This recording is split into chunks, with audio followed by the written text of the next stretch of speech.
అతి తక్కువ వడ్డీ రేట్లకే పొందండి Punjab national bank home loans, car loans. Zero processing fee, zero documentation charges. వెంటనే మీ బ్రాంచ్ ని సంప్రదించండి. యాదాద్రి భువనగిరి జిల్లాలో 16 మంది టీచర్లను కూడా ఉద్యోగాల నుంచి తొలగిస్తూ విద్యాశాఖ ఉత్తర్వులు జారీ చేసింది. యాదాద్రి భువనగిరి జిల్లాలో పరిధిలో వీరు 16 మంది కూడా పనిచేస్తున్నారు. గత కొంతకాలంగా అనధికారికంగా సెలవుల్లో ఉంటూ బడికి హాజరు కాకుండా సెలవులు పెడుతున్నారు. 2005 నుంచి 2022 వరకు అంటే చూడొచ్చు, దాదాపు 17 సంవత్సరాలుగా కూడా వీరు అన్అఫీషియల్ గా పాఠశాలకు రాకుండా కూడా సెలవులు నిర్వహిస్తున్నటువంటి పరిస్థితి కనిపిస్తుంది. ఇప్పటికీ 4-5 సార్లు కూడా వారికి నోటీసులు ఇవ్వడం జరిగింది. అయినా కానీ నోటీసులు ఇచ్చినప్పటికీ కూడా వారు సంజాయిషి ఇవ్వలేదు, తీరు మారలేదు.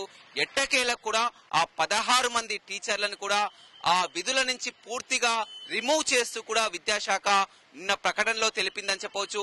ఏదేమైనప్పటికీ కూడా, ఎందుకంటే వారంతా కూడా ఏదో 4-5 రోజులు కాదు, నెల రోజుల నుంచి కాదు, ఏకంగా 2005 నుంచి 2022 వరకు 17 సంవత్సరాల నుంచి కూడా ఇదే విధంగా పాఠశాలకు హాజరు కాకుండా కూడా అనఫీషియల్ గా పనిచేసుకుంటూ వస్తున్నారంటే మనం అర్థం చేసుకోవచ్చు. గతంలోనే నోటీసులు ఇచ్చినా కానీ వీరు స్పందించలేదు. అందుకే ఏకంగా 16 మందిని కూడా తొలగిస్తూ నూతన సంవత్సరం రోజే ఆ పెద్ద షాక్ అని చెప్పవచ్చు. ఇక మీదట ఉపాధ్యాయులు కూడా ఇది తెలుసుకోవాల్సి ఉంటుంది. ఈ విధంగా అన్అఫీషియల్ గా సెలవులు పెట్టి పాఠశాలకు హాజరు కాకపోతే వారిని విధుల నుంచి తొలగించే అవకాశం కనపడుతుంది.